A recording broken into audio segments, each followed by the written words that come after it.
Whoa, you blocked me there. I'm not done. I want to say this, and people are going to be like, I have hemorrhoids. Everybody has hemorrhoids, okay? I bring them up on stage all the time. I talk about them. Can you stop? I am so happy now. It was so bad that my manager's like, I think you should go home now. And I was like, you don't tell me what to do. Okay, well, tell the story. No, I don't want to tell a story. It's not funny. Move on. Okay. God damn it. Alan, it's been a little while. Haven't seen you in a while. Are you starting? Yeah. Who are you complaining about today? The only thing I'm complaining about today is people keep asking me, have I heard the show yet? Mm-hmm. And when I say no, they look at me like I'm being a curmudgeon, and I'm not being a curmudgeon. I genuinely don't see any point to me listening to the show. It's not going to make the show better. I'm either going to listen and think it's great, and I'll be like, oh, good, I guess this is working. Or I'm going to listen and think it's shit, in which case I'll just be depressed and not want to do it anymore. I don't see the positive aspect there. So that's the first thing, is that people keep asking me that. And my genuine, sincere, sensible response gets this look like I'm, being contrarian. I'm not. I just don't see the point. And yeah, like Jesse just said to me, so you have time to watch the Nickelback documentary, because I was complaining about it on Facebook, but you don't have time to listen to your own podcast. It's like, it got nothing to do with I don't even know what that means. It has nothing to do with time. It has everything to do with time. It has to do with interest. When the Nickelback documentary proves to be, I wrote later, it's like a Hallmark Christmas movie documentary. It's like, I have nothing against Nickelback. Their music is very similar to a lot of music that I think is perfectly talented and well-made that I don't like. Mm-hmm. It's no different than Def Leppard or Jason Aldean or something. But the documentary is unbelievably pedestrian and boring. And at first I blamed the filmmaker, but now I don't blame the filmmaker. Anyway, that's way too much about Nickelback. I'm just saying, people keep asking me, have I listened to this show? And I haven't. I don't make the show. I'm in it. I don't pick the guests. I don't edit it. I just come here, do my little stupid dance like I'm doing right now. And you're doing great. And hope that the audience is entertained. So it bugs me that I keep saying, no, I'm not listening to it, and I get this look. Mm-hmm. As if, of course, you would love to hear yourself talk. No, I was there. I heard myself talk on the day. I don't need to go back to that. I don't need to revisit that memory of flailing in front of Ron McLean or Priyanka in particular.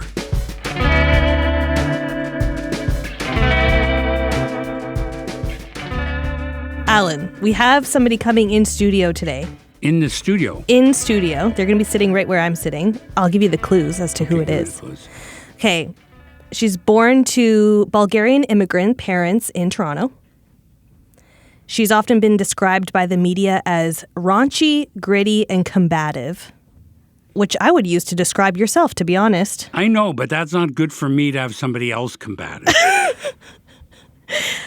She's often sporting a jumpsuit on stage and is a crowd work connoisseur. Who do you think this person is? Elvira Kurt? No. Oh, that would be amazing.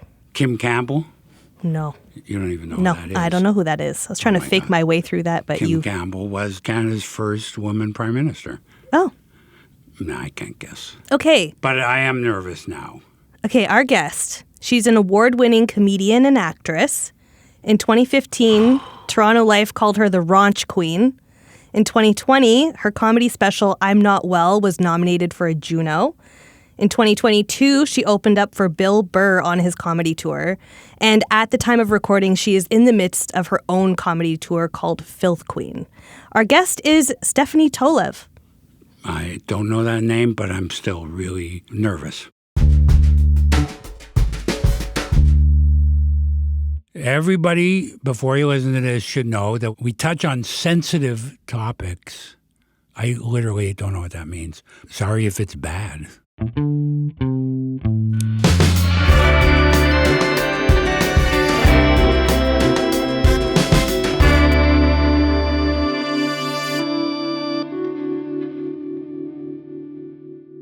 Okay, here we go. Steph, welcome to the Worst Podcast. Great title. My first question is, somebody asked you to be on this show. What did you think that meant, the Worst Podcast? What was your perception? That you're like the worst host and this is just like a bad podcast and I don't know why I said yes to it. Or you're talking about like bad things like... The weird thing is, I don't care if I'm the worst host if the show's good. Yes, If you make fun of me the whole time and I'm totally humiliated, if it's funny... I don't, and you don't, and you don't go after, you don't go after certain things that I'm sensitive about. I'm not doing that. That's not what I'm here to do. But yeah. I just assumed, in general, the worst podcast. Actually, the idea was, I knew they would call it the Worst Podcast, but I was saying the name of the podcast is The Worst. Okay, I see. I see. Not the Worst Podcast, but of course that's what Well, my podcast is called Steph Infection. Yes, there we go. Okay. Thank you. That's a reaction. Usually it's a laugh, but that was a reaction. That was something. That was a confused. I'm like many, many years ago when I was very young, I did hang out at Yuck Yucks because I knew people involved. And we always talked about this, how comedians wouldn't laugh. They'd go, oh, that's funny. Oh, yeah. But no, I'd like a laugh. Please give me a laugh. Okay. Yeah. I'm not a big laugher. I thought maybe it's because you had a staph infection. That's why it was maybe triggering something with you. A lot of people have. They're very common. Staph infection means staph infection. It's a gross podcast. It's a nasty podcast about body stuff. I didn't get the joke till then, but it's a good title. That means it's not funny. So no. I'll get them. No. Somebody would laugh at it. Yes, good. You can make me laugh, but you have to shock me. Oh, well, don't make me take my shirt off because that'll get a laugh. So, you got a chuckle there. Anyway, did you immediately think about some worse shit that you could bring to the show? I know an annoying thing I just thought of because I'm dealing with it right now. So I'm 39 and I've had, I want to say this and people are like, I have hemorrhoids. Everybody has hemorrhoids, okay? I bring them up on stage all the time. I talk about them. Can you stop? I am so happy now. Now you're happy? Oh, very happy because I was thinking of asking you as a raunch comedian, is there anything you can't talk about? It turns out it's hemorrhoids. I've been doing this bit in LA because I guess my diet's fucked up. I'm taking fiber pills now. Everyone I know, my mom, sister, dad, her husband, my boyfriend, everybody I know has hemorrhoids. All my best friends have hemorrhoids. The second I mention it, the crowd gets so tight. They're like, no. And then after the show, people will be like, yeah, I have really bad hemorrhoids too. I got mine removed. I'm like, then why the fuck do I bring them up? You act like I'm saying something so insane. Okay, but wait a second. Do you want people to go, oh, hemorrhoids? Yes. That's a good topic of a discussion. Yes, I do. No, you want people to laugh. I want them to laugh. You want them to laugh because you are going into an area of But it's not taboo. even that gross. I usually talk more about like my labia. That seems more taboo. When I'm talking about my anus, and because I was doing this in LA and I went to go buy Preparation H, and every pharmacy I went into, no hemorrhoid cream. And I'm like, and you're all sitting here acting like you don't have hemorrhoids when all the cream sold out in the whole fucking state. You have hemorrhoids. It just was annoying that everybody would act so shocked when I said on stage, but then in the meet and greet line after, or my DMs, filled to the brim with people being like, I'm going to tell you a hemorrhoid joke. I can't wait to not laugh at this. I heard this, yeah, because nobody ever laughs, but I always remember this joke because I heard this comedian tell it.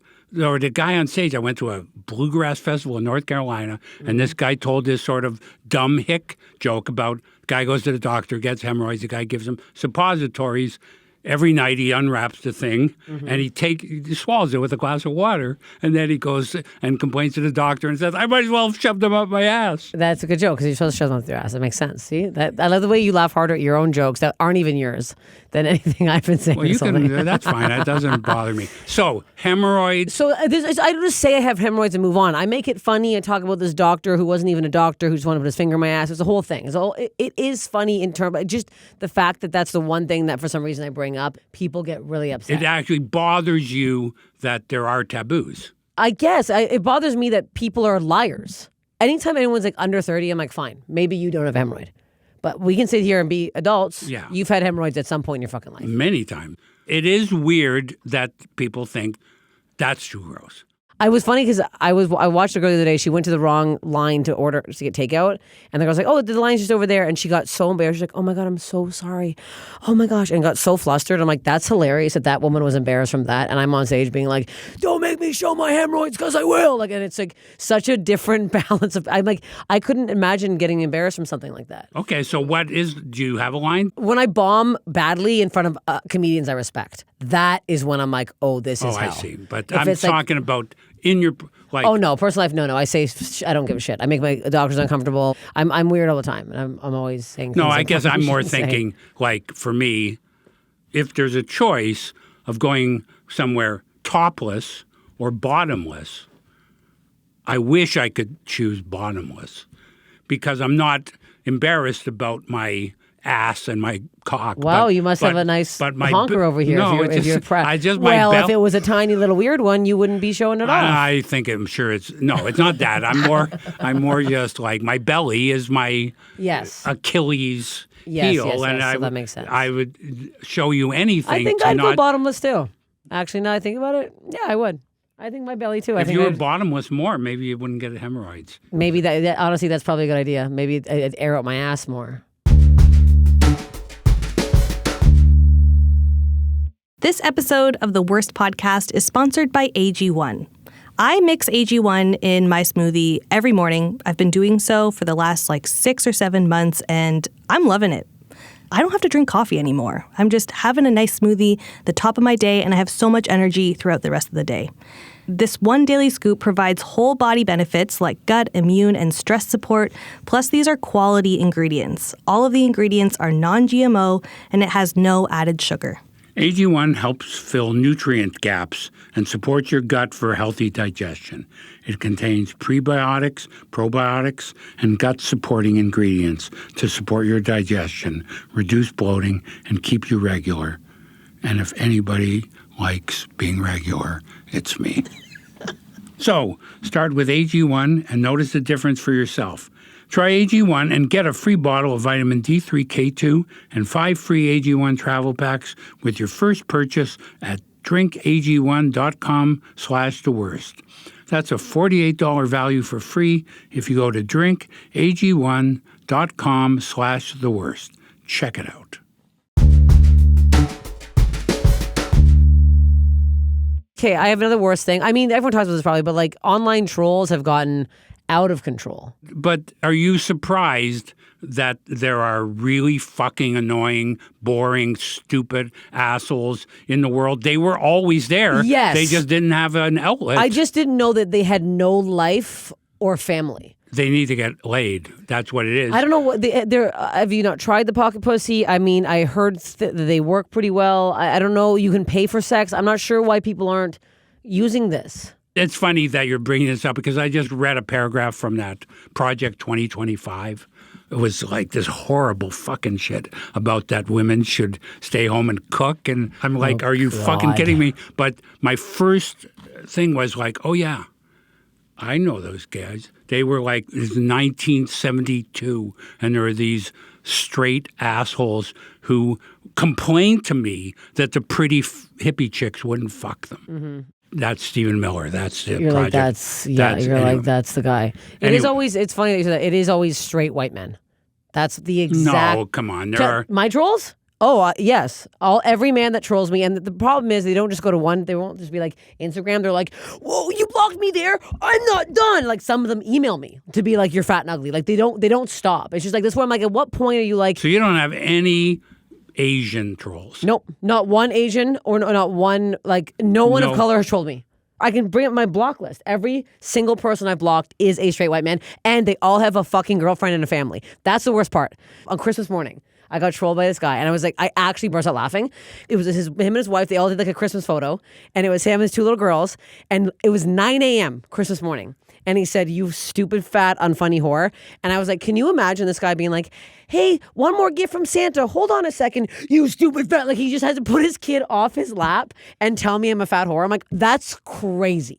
I feel sorry for the wives. And sometimes I want to message the wives and be like, do you know who you're with? Like, do you not know what your husband's doing? When you did that imitation my daughter would say that I do that. Except I'm not trolling people. I'm arguing with them about Israel on Facebook Okay, or well, something. that's a different thing. Or Yes, just yes. like, really? I had a long argument about music with somebody the other day. My daughter called me a screen-ager. Screen-ager. Yeah, and then Wow. then my girlfriend picked up on it, and now they're calling me That's a fun screen-ager. thing. That's a nice bonding moment for them. Yeah. They're really coming at you there. They can come after me.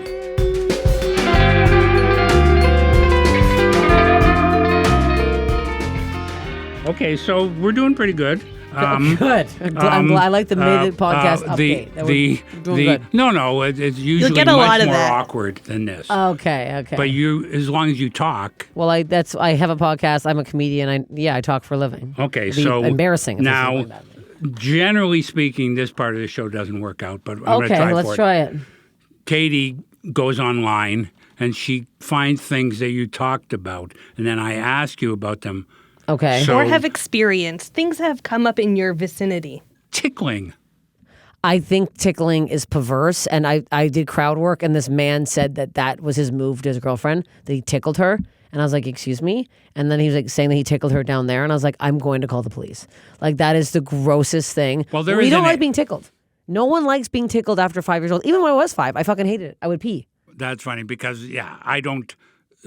You don't strike me as I a don't tickler. tickle. No, I tickled my daughter. I mean, how can when your kid laughs, it's fucking heaven. Yeah, it's when you're the young, not greatest now. thing You're in the not world tickling a when they teenager. laugh. And I did realize, even when I was doing it, I'm torturing her for my entertainment. But she also didn't hate it. But then she reaches an age where you can't do it anymore, but you just yearn to make them laugh again. And Well, then get funny. I don't know. Tell a joke. Bring up the hemorrhoid joke. I break it. Get your fingers off her. It's disgusting. It's weird. It's just a weird, aggressive thing. I guess. I mean, I've been tickled badly. I guess I've never liked it, even as a kid. I remember hating it. But like the fact that this guy said that that's his move on his girlfriend, and then she yelled out, "I'm like, do you like it?" And she's like, "No!" Like immediately screamed no. And I was like, "Do well, you I mean, not if you tickle a stranger, that's sexual assault. Well, right? yes, it should be. If somebody tickled my armpit right now, I would call the police.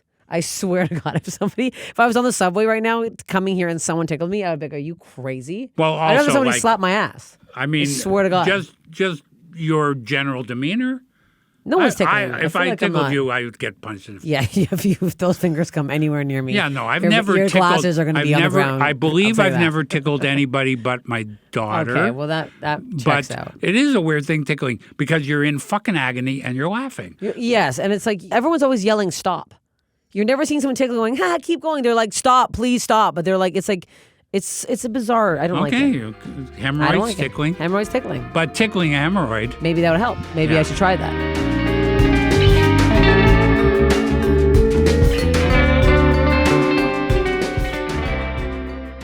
So we have a bunch of questions here. Usually I say pick a number. Okay, just give me But one. what's the worst job you ever had? I babysat a kid when I moved to LA. I had to work 3 jobs under the table because my green card wasn't ready. And I had to babysit this one kid, and I lied and said I was a babysitter, and I wasn't. And she was so fucking bad, and the dad was like 10 years younger than me. I was like 31, he was 21, and you could tell that it was a mistake.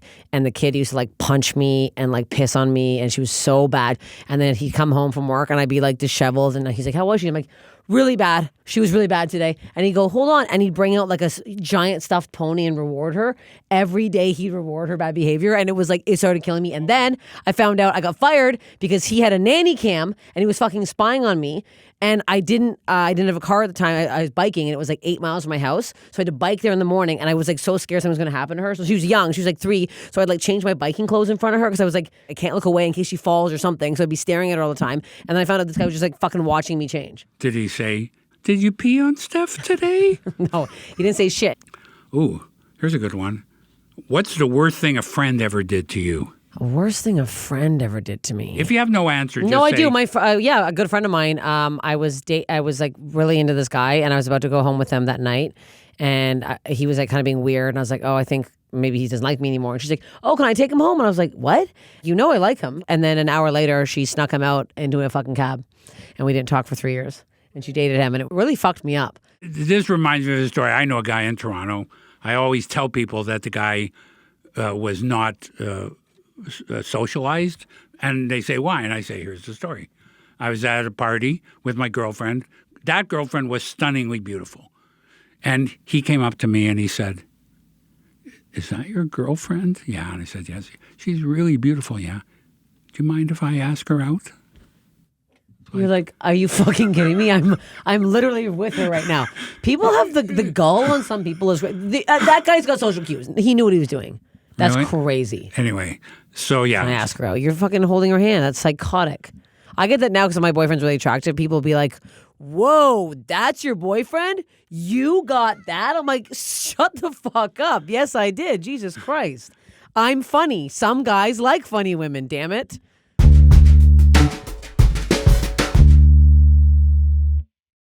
Okay, pick a number. 7. Ooh.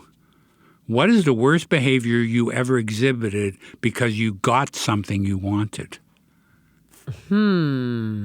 What is the worst? See, the thing is, I just have to say about these questions, it's very hard to tell us about the worst thing you ever did. I know. Because No. I've done a lot of bad things. What's something bad? What's something you regret that you think of right away? One of the first big parties I went to in LA, I got so fucking drunk and I made I like grabbed a bunch of like big comedians' arms, like David Cross and the guy from I Think You Should Leave, and I like grabbed his arms. I'm like, "You're so fucking funny." And he was like, "Ah!" It was so bad that my manager's like, "I think you should go home now." And I was like, "You don't tell me what to do." And then there's this one guy that I thought was cute, but I also thought he was gay. So I kept like in all the photos, I'm like grabbing him, I'm like jokingly grabbing his dick and all this stuff. I'm being so stupid. And then my manager's like, "I think you're like really grabbing Bill." I'm like, "Bill loves it." And then the next, she's like, "I think you should leave." So she puts me in an Uber, and I was wearing like a long dress that was up to like my neck. And the next morning I woke up still in my bra and underwear, and I had a bunch of dry leaves in my bra. And I was like, how the fuck did those get there? And these photos surface. And I was manhandling Bill. And I found out Bill wasn't gay. And I was like, oh, fuck. So I had to like message him. I had to like send him a huge email being like, "I'm so sorry." You're not allowed to manhandle a guy just because they're gay. No, I know. Both ways are bad. I'm not saying no. The whole night was an embarrassment and I was mortified. You kept sticking leaves down his crotch? I don't know what I did to Bill. I'm sorry, Bill, if you're listening. No, Bill and I actually, he was like, I just thought you were having fun. But that was one of the worst. I don't think that's the worst thing you ever did. No, I mean, I've cheated on boyfriends. That was definitely bad. Here's a one we enjoyed. I got arrested. I beat up a Are girl your in high parents school. alive? Yeah. What's the worst thing you ever said to your mother? Well, I told my parents I fucking hate them and hope they die. Like, that's a normal one. In high school. Doesn't everyone say that? I don't think I ever did. No. Okay. No, But I don't know why. When I was in my late 20s, I had a girlfriend who hated her father. And she was kind of like, "What's wrong with you that you don't hate your parents?" And then she, little by little, sort of sucked me in till finally I came home and told my parents that I blamed them for everything bad that ever happened to me. It is like crazy. When my father was dying, I was 40, and I said, I was full of shit. Like, Yeah. that was bullshit. It's not, You're like, sorry, yeah. And they actually went kind of, oh, thank God. Thank God. Aw, no, my parents, I fought a lot with my dad when I was in high school. We like physically fought. And then during COVID, we got in like a really crazy fight. And he said some really bad things to me. And then I snapped. And then I was like, "Oh, you have one shot. I'll give you one shot." And then I was like, "Who do I think I am?" My dad would kill me if I fought him. I'm like, I shouldn't have moved home during COVID. I was there for way too long. And that was a nightmare. Wow, you had physical altercations. Yeah, with I fought your with my dad twice father. physically. Yeah. Mm-hmm. Wow. I never, but I'm not a fighter, I guess. So, and my I've family. done bad things. I'm not saying you're sitting here thinking I've done good. I've done bad things. I've listened to your glazed podcast. over me being arrested. I was arrested in high school for assault. Me and my friend beat up a girl in high school. Because it's not funny. Yeah, it was. Well, Okay, well, tell the story. No, I don't want to tell a story. It's not Okay. funny. Move on. Okay. God damn it. What makes you feel guilty? What actually do you actively keep doing and then feel guilty for? I'm so jealous of anyone talking to my boyfriend. I go crazy that I like stalk his social media in a way that's not normal, and then I feel really guilty and ashamed afterwards. Like I'll see who he's following, like a crazy person, and then if it's a girl that I don't know, I like flip the fuck out and I act like he's trying to do something behind my back, and I act like he has all these DMs. It's really unhinged behavior, and I feel guilty and bad all the time. It's not that you should feel guilty. You should just.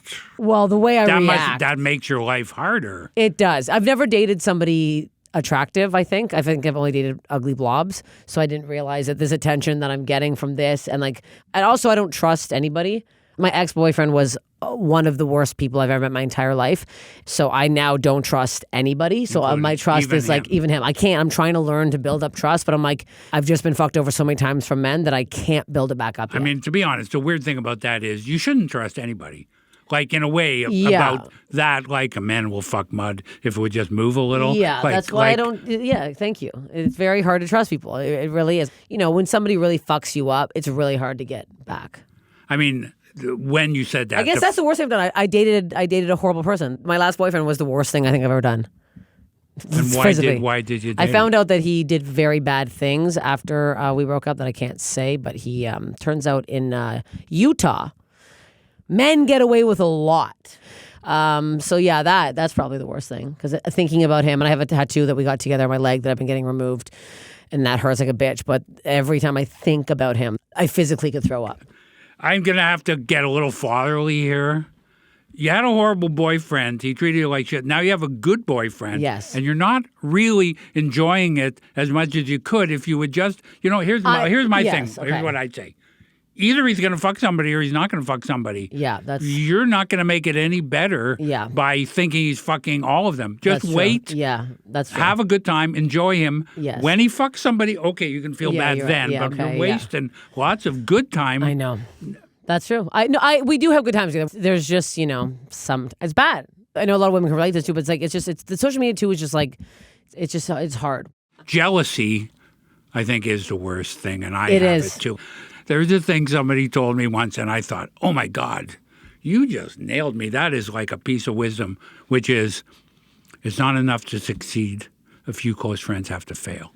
Like whatever, if you went to some comedy festival and you killed, but your friends killed too, it wouldn't be as good that you killed. You want a couple of them to fail. And the number of times that I see a friend, like they made a film and I just like, oh, I hope the reviews are bad. I know that's how I feel. It's like, aren't you happy for them? That's really hard for. It's the sick part. There are people that in some ways I don't feel like I'm competing with at all. Mm-hmm. I can be happy for them. But the people that in any way I think I'm competing with, no. Anyway, pick another number. 18. 18, you're picking low numbers, but okay. Are the high ones better? Oh, well, this, I think I already know this answer to this one. When was the worst fight of your life? This is a question that many people would not have any answers to. I think you're going through 10 different ones in your head right now. Honestly, I'm going to say a fight that me and my boyfriend had recently was the worst fight I've ever had with somebody who wasn't a family member. And that stands out more because I'm like, I fought with my family all the time. So those are just kind of all blended into one almost. Was it bad because it was about something stupid? Yes. And we both have a crazy anger problem. So it was like, we were trying to get this parking garage and I was late for a show and some idiot in front of us lost their fucking card and they couldn't get out. We're like, just pay. They're like, we're not paying. I'm like, there's a whole lineup of people. Like, there's like 25 cars. Like, just fucking pay. So I go out. I don't know what happened, but I ended up giving them my card thinking that I would just pay. It turned into this whole ordeal. And then me and my boyfriend got in the car and started screaming. But what was he mad at? He was mad because we just didn't work together. We didn't communicate and he didn't hear what I was saying to these people. He thought I was just out there yelling, but I was like actually trying to talk to them and figure it out. And then he came out because we're both very impatient. And then we just screamed in a way that I was like, this is so unhealthy. And then I went to the show and I walked on stage crying. Like I was so late and it was like a college gig and I was like, oh my God, hey everybody, whoa, look at this guy. And I was like, this is psychotic that I just wiped tears out of my eyes. I'm like, funny, this guy's wearing flip-flops, look at his toenails. I was like so stupid. And I was like, I'm like bawling. Then we got right back in the car and it was like a 2-hour drive and I didn't talk the whole way home. I just cried. That I was like, we can't do this ever again.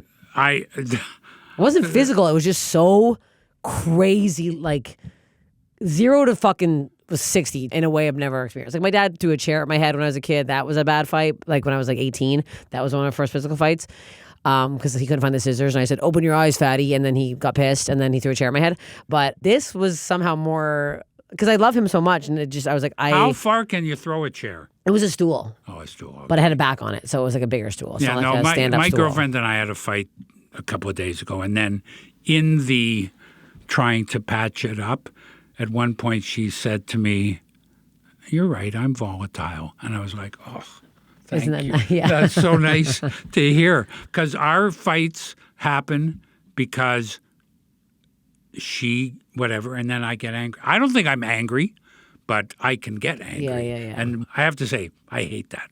I hate being angry. I hate... It's not, yeah, I don't like being angry at people that I love. Like, that's annoying. I like being angry at, like, trolls or, like, somebody in the crowd who annoys me. That's fun for me. Yeah. But, like, yeah. people I know, that I but you care end about, up being, like, I yell at my daughter or I yell at my girlfriend. That's who I yell at. I don't... Yeah, because you, like, take it out on them, not Yeah, that's don't want horrible. to. Pick a number over 30.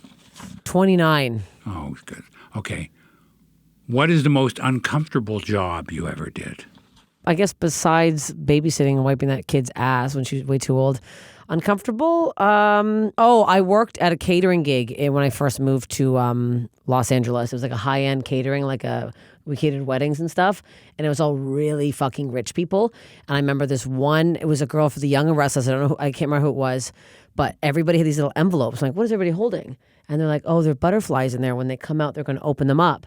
And then they walked out, and of course, when butterflies are in a piece of paper for Lord knows how long, they're all like, ah! And they came out, and then all the butterflies flew up and then immediately fell on the ground. So they trying to hand out appetizers while I'm like killing all these butterflies. It was so bad. I was like crying afterwards. I felt so bad about all the dead butterflies.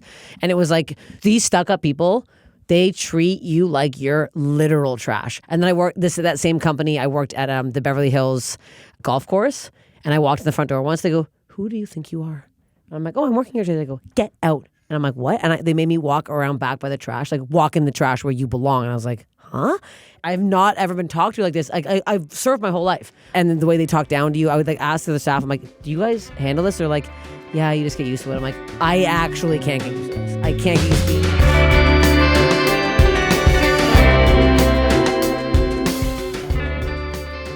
Alan, I think we're good to wrap up soon. I was thinking one of the last questions you could ask Steph would be, now that you've been on our podcast, Yes. what advice do you have for the worst me. podcast? What For do I have me. for you? Yeah, please. And even hurt me. It hurt you? Yeah.